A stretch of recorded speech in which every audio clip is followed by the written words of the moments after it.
Me los bendiga una vez más, mis queridos hermanos. Los saludo en esta hora en el nombre de nuestro Señor Jesucristo, esperando que se encuentren bien. En este día vamos a continuar con la doctrina, con las enseñanzas de la doctrina, gloria al Señor.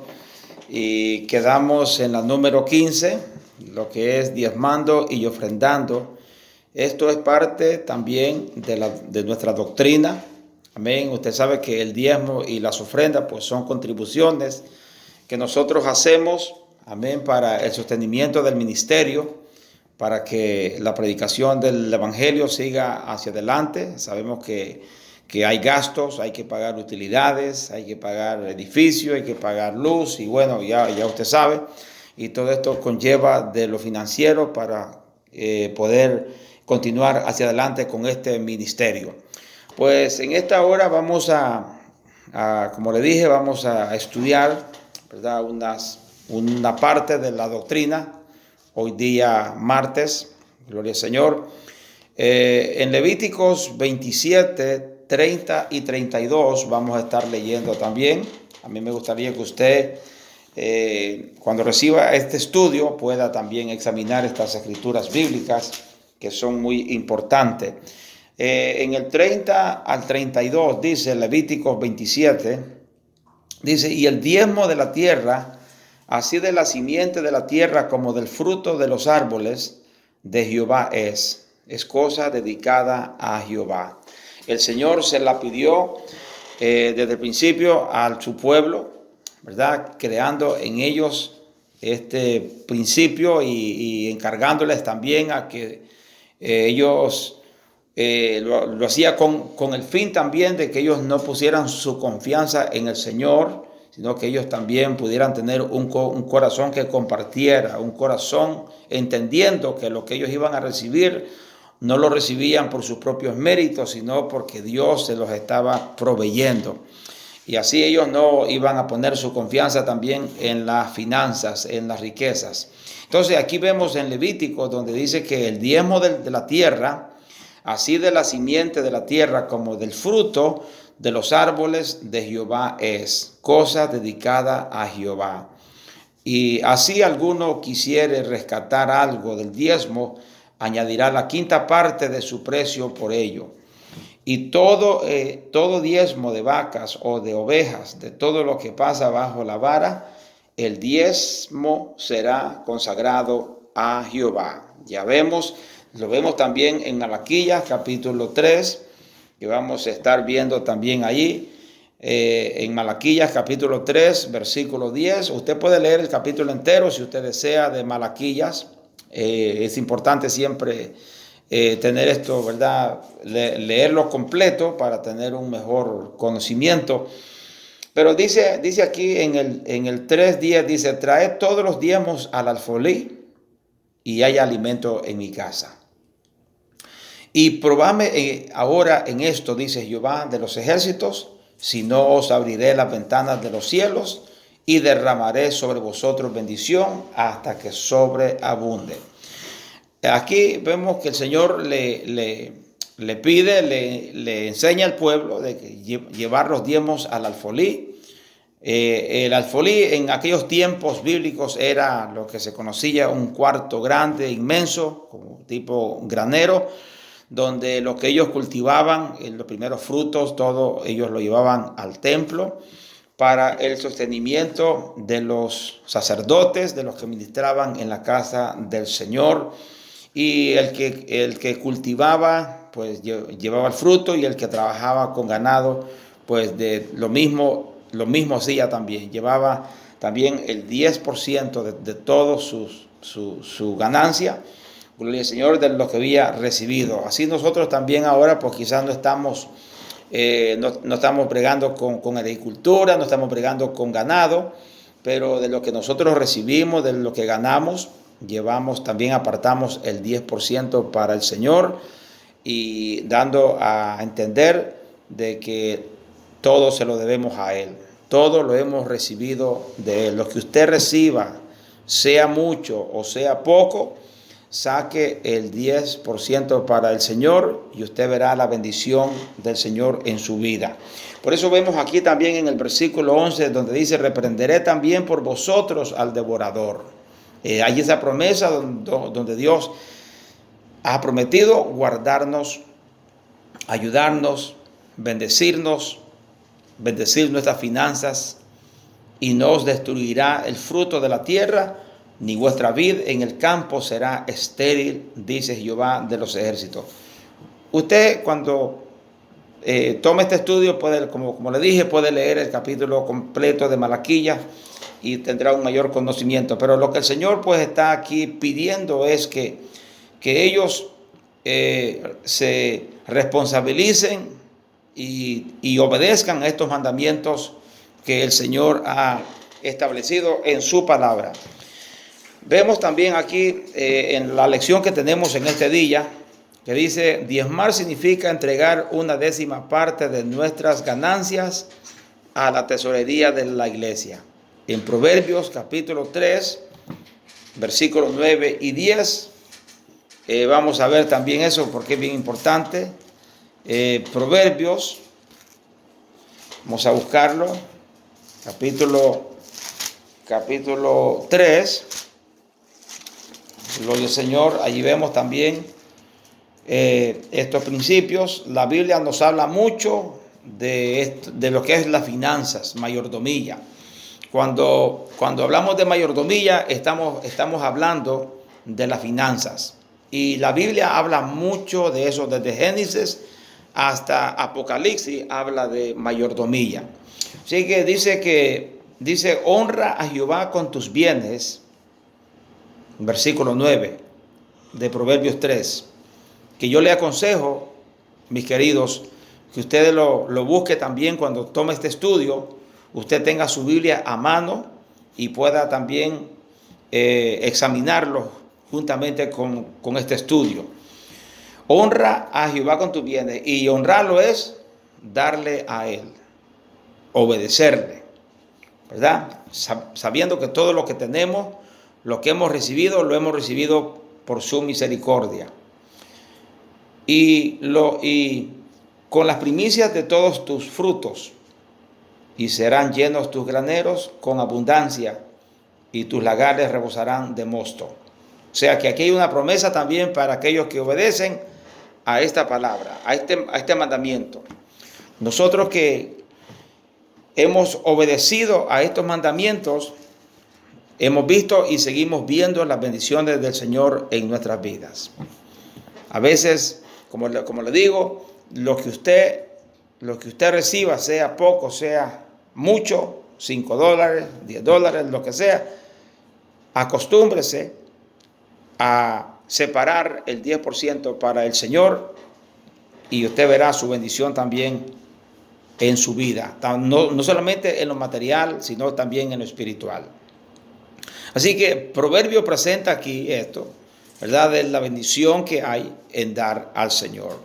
El mismo Jesús dijo que hiciéramos tesoro en el reino de los cielos, donde la polilla y el ladrón no minan.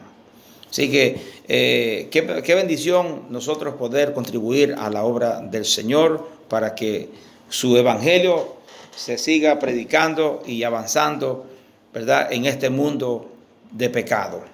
El primer registro bíblico de diezmar a la obra de Dios comenzó con Abraham, quien le pagó diezmos a Melquisedec, sacerdote del Dios Altísimo, del botín de su batalla con los reyes. Y eso lo encontramos también en Génesis capítulo 14, versículo 18 al 20. Ahí encontramos este registro donde Abraham, después de haber ganado aquella batalla que enfrentó con los enemigos, él apartó el 10% a Melquisedec, sacerdote del Dios Altísimo. Melquisedec aquí es tipo de Cristo. Podríamos decir, es el mismo Señor que en ese entonces pues se encontraba acá y estaba gobernando, y Abraham le dio los diezmos directamente a él. Esto pues es un misterio, pero un día después vamos a explicar esta parte de Melquisedec.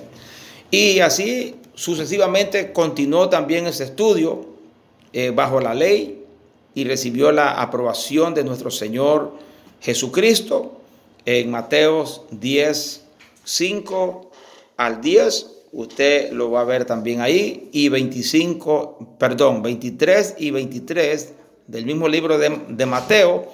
Usted también va a ver ahí esta verdad que el Señor también la afirmó. En ningún momento el Señor abolió el diezmo, en ningún momento, sino que Él lo reafirmó y lo aprobó para que su obra pueda continuar hacia adelante.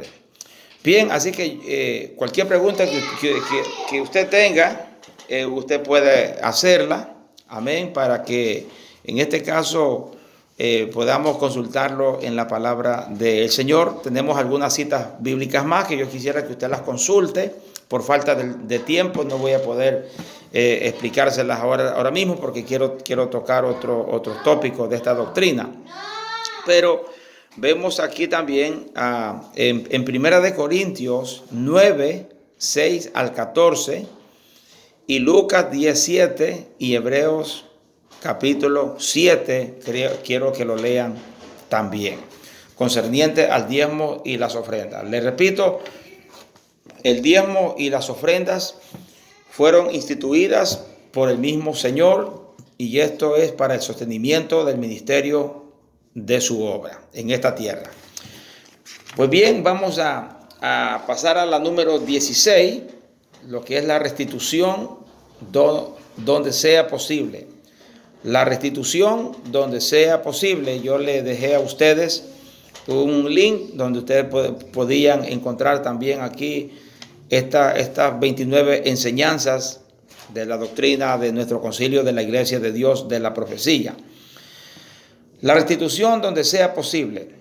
La restitución es el acto de restaurar algo que fue tomado indebidamente o de satisfacer a alguien contra quien se haya cometido una falta.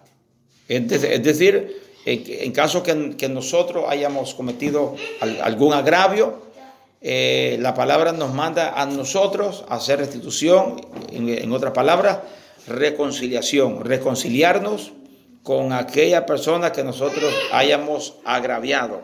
Así que es bien importante también esto. Nosotros como hijos de Dios no debemos de tener enemigos, no debemos de tener rencor hacia nadie. Debemos de estar, como enseña la misma palabra del Señor, estar en paz con todos, sin la cual, dice, nadie verá al Señor. Así que cuando usted escucha la palabra restitución, está hablando aquí de estar en paz con todos, de no tener ninguna raíz de amargura, no tener ningún odio, ni nada por el estilo contra a alguien, sea familiar o sea, de verdad, alguien en particular. Corregir nuestra falta hasta donde sea humanamente posible es un resultado natural de la salvación por la gracia de Dios, como lo vemos en una forma que Zaqueo respondió a la visita salvífica del Señor en su hogar. Entonces Zaqueo, puesto en pie, dijo al Señor: he aquí, Señor, la mitad de mis bienes doy a los pobres, y si en algo he defraudado a alguno, lo vuelvo con el cuarto tanto. Dijo Zaqueo. Eso es restitución, porque él, como cobrador de impuestos que era, pues él había cobrado demasiado, había cobrado extra, había cobrado de más. Y al convertirse al Señor, él entendió que tenía que arreglar esas cuentas pendientes que él tenía, porque le había robado al pueblo. Entonces lo que vemos aquí que Zaqueo hace es un acto de restaurar, de restitución, donde él devuelve lo extra que había tomado del pueblo. Por eso le dice al Señor que él devolvería el 4% de lo que había recibido extra de la mano de los que pagaban los impuestos. Así que es importante esta parte cuando habla aquí de restitución. Cuando dice aquí que es bien importante, y Jesús le dijo: hoy ha venido la salvación a esta casa, por cuanto él también es hijo de Abraham. Eso lo vemos en Lucas capítulo 19, del versículo 8 y versículo 10 de Lucas. Por favor, le pido que los que puedan, hermanos, que busquen estas citas bíblicas y las lean. Así que vemos aquí que cuando él hizo restitución, el Señor lo elogió y dijo: hoy ha venido la salvación a tu casa. Qué lindo, ¿verdad? Él hizo las paces, él devolvió lo extra que había tomado, él sabía que había abusado, él sabía que había tomado de más, y él hizo restitución. Vuelvo y repito, la palabra restitución es, ¿verdad? Estar en paz con todos, es arreglar cualquier agravio que uno haya hecho al prójimo. Pues bien, cualquier pregunta, como les repito, usted me la puede hacer después. Vamos a la número 17, que es la segunda venida preliminar de Cristo. La iglesia del Señor, nosotros creemos en la segunda venida de Cristo, creemos que Él vendrá en gloria en cualquier momento a recoger su pueblo. Hay suficientes bases bíblicas que afirman esta verdad, que el Señor pues regresará por sus santos, por su iglesia. La segunda venida de Cristo se compone en dos fases. La fase número 1 es cuando Él viene a recoger su pueblo, y la fase número 2 es cuando Él viene con la iglesia, que eso lo encontramos en el capítulo 19 de Apocalipsis. Allí vemos cuando Él viene en gloria, ya para establecer el reino milenial aquí en la tierra. Acuérdese que en todo ese tiempo pues han habido 7 años de tribulación. Este mundo ha pasado por ese tormento, por ese momento difícil, pero durante ese tiempo la iglesia estará en las bodas en el aire con el Señor por 7 años. Pero entonces en la segunda fase de la segunda venida de Cristo, dice, allí se cumple también aquella escritura que dice que todo ojo le verá. Nuestro Señor Jesucristo regresará a la tierra otra vez. Lo vemos en en Hechos 1:11. Y la iglesia entiende esta venida en dos fases, como ya lo acabo de explicar. Primero, en el aire, para resucitar a los santos que han muerto y llevarse a los santos vivientes a encontrarse con Él, para que todos los que están en Cristo puedan estar en la cena de las bodas del Cordero. Porque el mismo Señor, con aclamación, con voz de mando, con voz de arcángel y con trompeta de Dios, descenderá del cielo, y los muertos en Cristo resucitarán primero. Luego nosotros, los que vivimos, los que quedamos juntamente con ellos, seremos arrebatados en las nubes a recibir al Señor en el aire, y así estaremos siempre con el Señor. Esto lo encontramos también en Primera de Tesalonicenses, capítulo 4, versículos 16 y 17. Y Primera de Corintios 15, 51 y 52. Y él me dice, escribe: bienaventurados los que son llamados a la cena del Cordero. Y me dijo, estas palabras de Dios son verdaderas. Apocalipsis 19, 9. Ahí vemos esto también, donde le dije al comienzo de que donde todo ojo le verá al Señor. Así que para resumir esta enseñanza de la segunda venida de Cristo, la segunda venida de Cristo es una enseñanza preliminaria de la iglesia. Nosotros creemos que el Señor vendrá en cualquier momento para estar con Él. Vamos a pasar a la número 18, que tiene que ver con la resurrección. La resurrección, hay dos resurrecciones masivas que la encontramos en Daniel capítulo 12, y vamos a tomar la Biblia para leerla. En Daniel capítulo 12 encontramos dos resurrecciones, pero no van a ser en el mismo tiempo, sino que una tiene lugar en un tiempo y la otra en otro tiempo. En Daniel capítulo 12, versículo 2 dice: y muchos de los que duermen en el polvo de la tierra serán despertados. Escuche bien, cuando dice duermen es aquellos que han pasado de este mundo al otro. Es de aquellos que están ya fuera de este planeta Tierra, los que duermen. La palabra dormir era una palabra hebraica que se utilizaba para dar a entender a aquellos que ya no existen en este planeta Tierra. Y por eso dice: y muchos de los que duermen en el polvo de la tierra serán despertados, unos para vida eterna. Este es el primer grupo, que allí es donde la iglesia, los hijos del Señor, están incluidos. Mire qué interesante. Unos para vida eterna y otros para vergüenza y confusión perpetua serán ellos resucitados. Esta segunda resurrección es la resurrección que se llevará a cabo al final del reinado de Cristo, y es la que también encontramos en Apocalipsis capítulo 20, de los versículos 11 en adelante. Allí encontramos también estas enseñanzas donde estas personas serán resucitadas para ser enjuiciadas. Está hablando aquí de la resurrección de los pecadores, de los impíos. El plan de Dios para el mundo incluye un tiempo en que todas las personas, vivos y muertos, tendrán que rendir cuentas ante su trono de juicio.